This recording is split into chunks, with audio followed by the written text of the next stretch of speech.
Welcome to the MLB Coast to Coast podcast brought to you by thelines.com. Josh Lander coming to you from the East Coast. Nate Weitzer also on the East Coast. And we've got Wednesday baseball for you guys. Pretty full slate. Actually, good amount of day games here as well for Wednesday. We're going to be looking at these evening time games for you. Make sure you get ahead of these picks. Go ahead and make sure to like and subscribe to that page while you're following along. Continue to do so. Also want you to head to thelines.com. Check out the great written content that we have on the site right now and use that odds finder tool that you can use to make sure you're getting the best odds available to you from all of these books giving us bets this season. Quick reminder, also, we do have the football that is going right now, Nate and I, with our NFL Coast to Coast videos. So make sure you are checking that out for some player props in the NFL each week as well. I will say, Nate, before I toss to you, that we did pretty well last night, once again, on a pretty nice little heater here, making sure we get at least about a unit or so. Actually had 3 of them that we made last night, or 2 nights ago. Last night made more than a unit and a half. Once again, going 5-3 on the night, but doing some pretty nice unit measurement control there. So I think we're feeling pretty good about that moving in here again. So let's kick things off, Nate, with your first pick in Toronto. Yeah, I'm going to fade the Rangers and fade Jordan Montgomery, who's on the mound here tonight.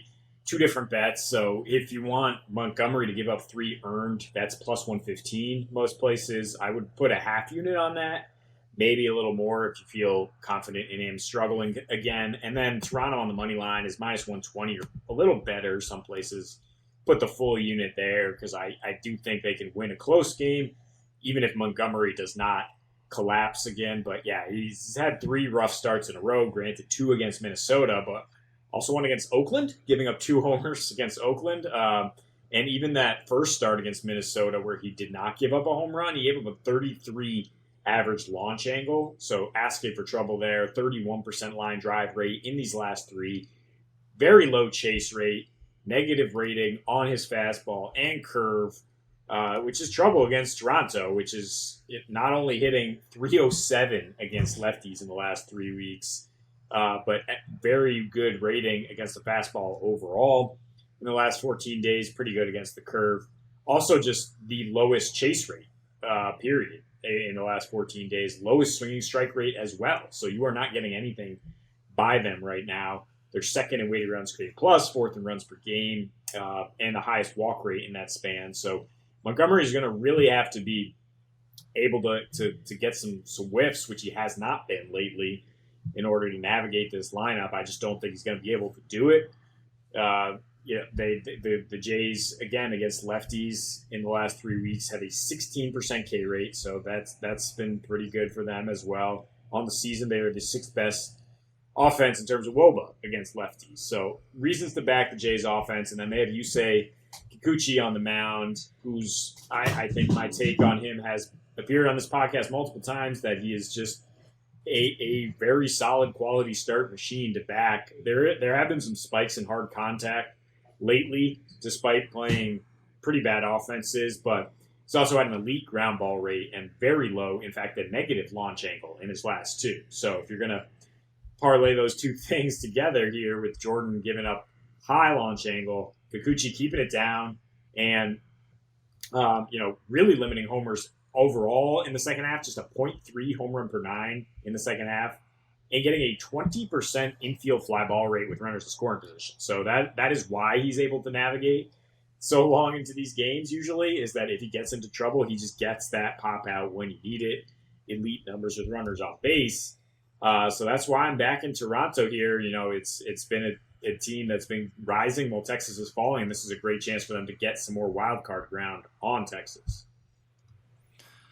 Yeah, is Texas in the wild card? I don't even care about them anymore. I've been fading them for a while because I had a decent amount on them to win that division, as I've spoken about many times. And so I'm going to continue to fade them in individual games as well. Happy to do that here with Kikuchi on the mound and just the weight of his ball. It's so heavy. As you said, that negative launch angle, guys, just literally hitting the ball directly into the dirt and grounding out a ton. So yeah, I think that there's just continue to sort of fade really this pitching staff for Texas outside of Max Scherzer at this point. And the hitting just hasn't been there, especially against the lefty Kikuchi in this one. I'm totally with you on all of that.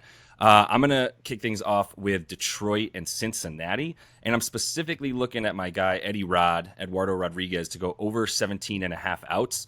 if you do have a Bet Rivers account, and I do, as I'm currently in Connecticut as well, and can make that bet at minus 104, which is nice for 1 unit, and then the minus 130 on DraftKings for a more common book for those of you in those states without Bet Rivers. Still take it at minus 130. That's why I just wanted to point that out for you.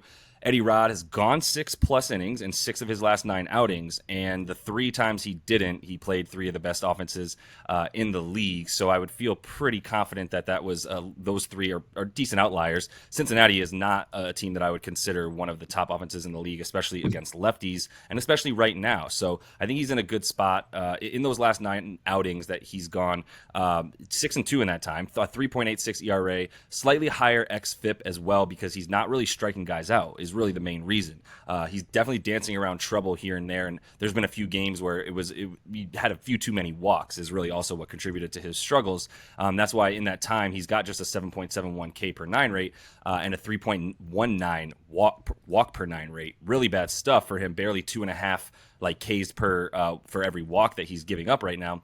But he is at home, and he's better at home. In that same time frame I was just talking about, he's at nearly 9 Ks per 9 at home versus 6.11 Ks per 9 on the road.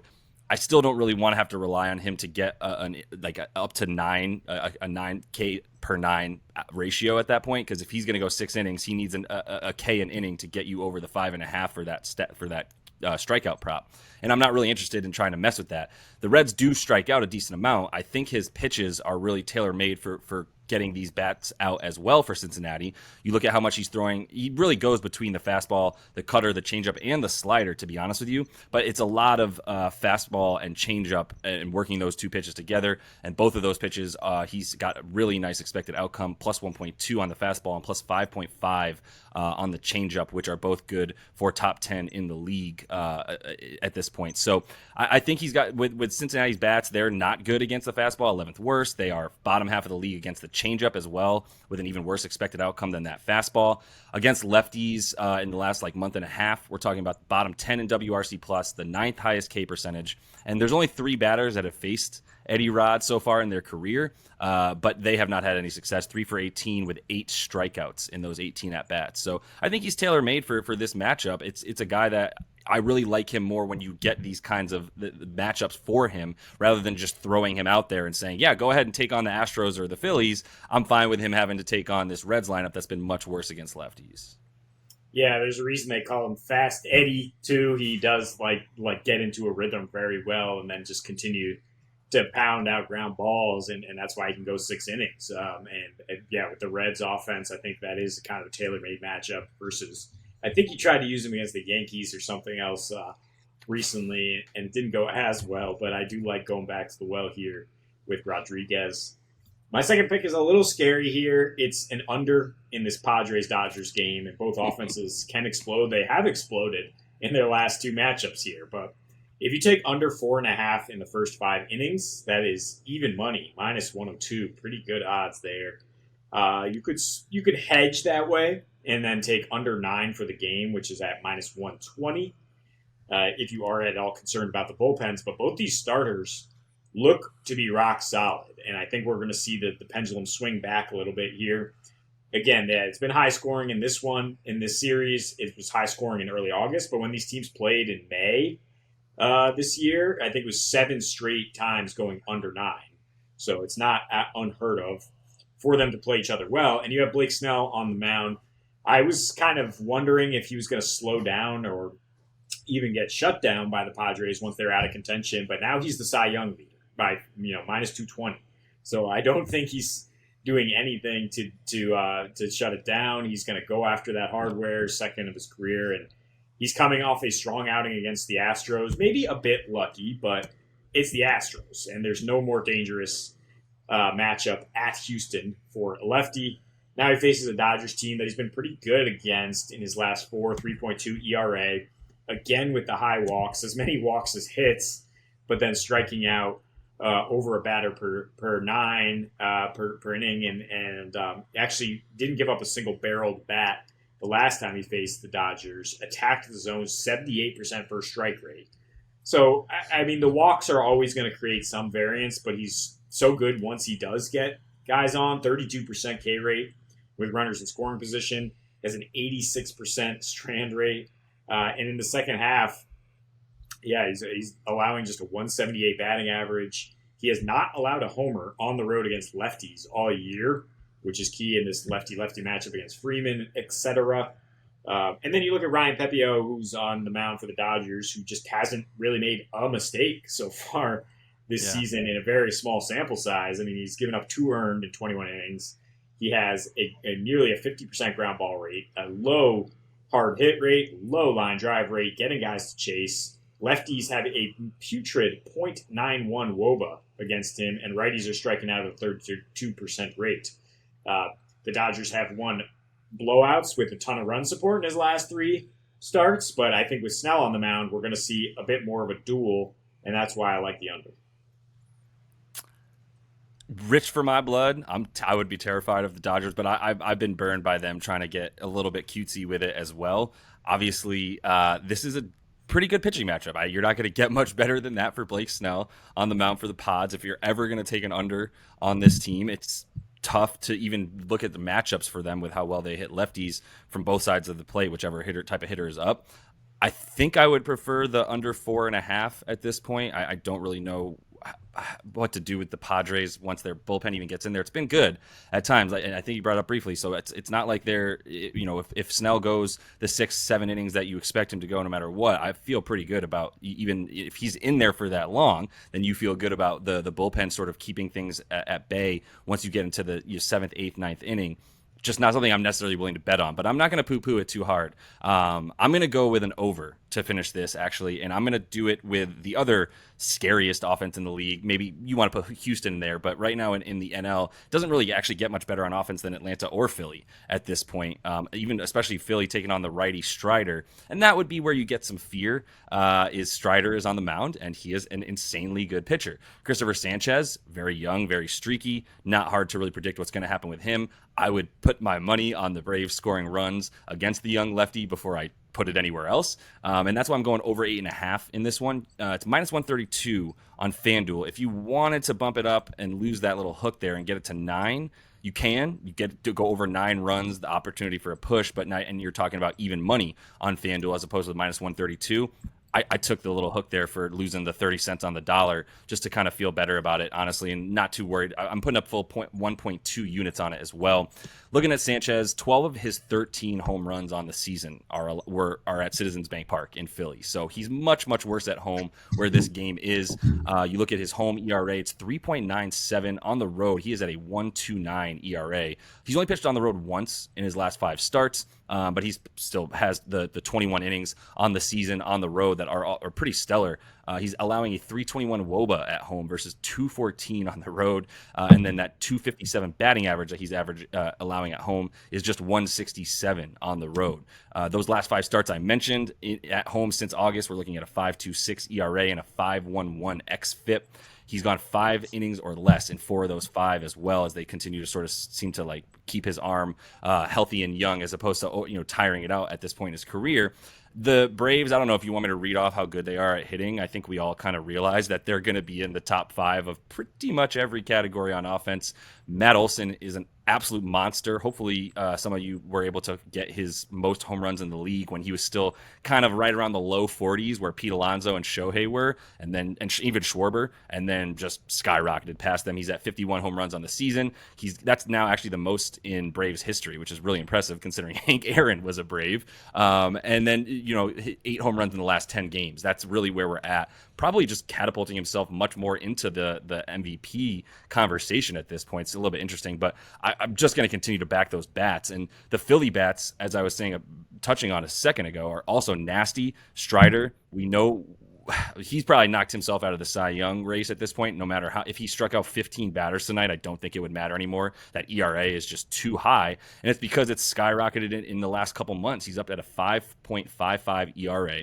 His xFIP is still nasty. It's actually right below 3 for his expected fielding independent pitching stats there, and that's just because he either strikes you out or you make some pretty good contact with him. And that's why it's about an even, it's down to like a 28% hard contact rate, which is pretty good.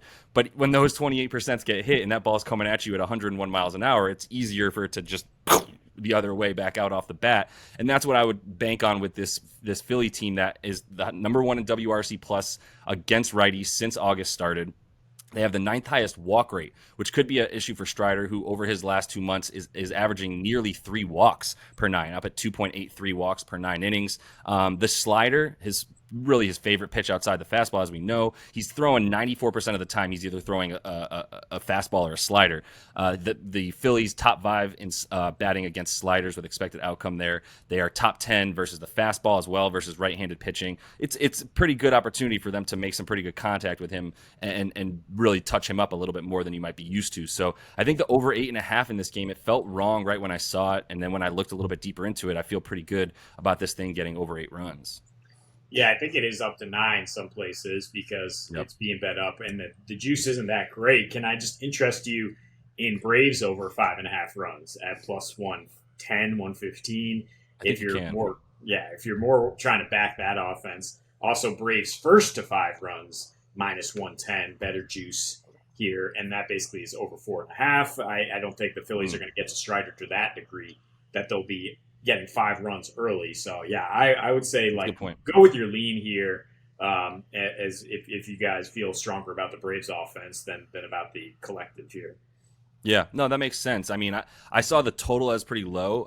The Braves at the 5 runs, you're always going to get that. Interestingly, I would agree with that. So if neither team gets 5 runs, then that's a push, right? If it's Braves first to 5, or do you lose that bet?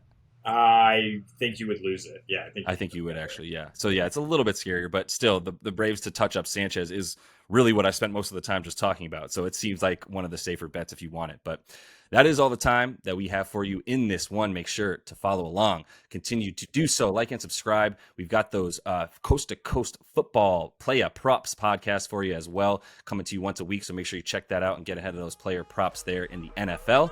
And until we talk to you next, happy betting.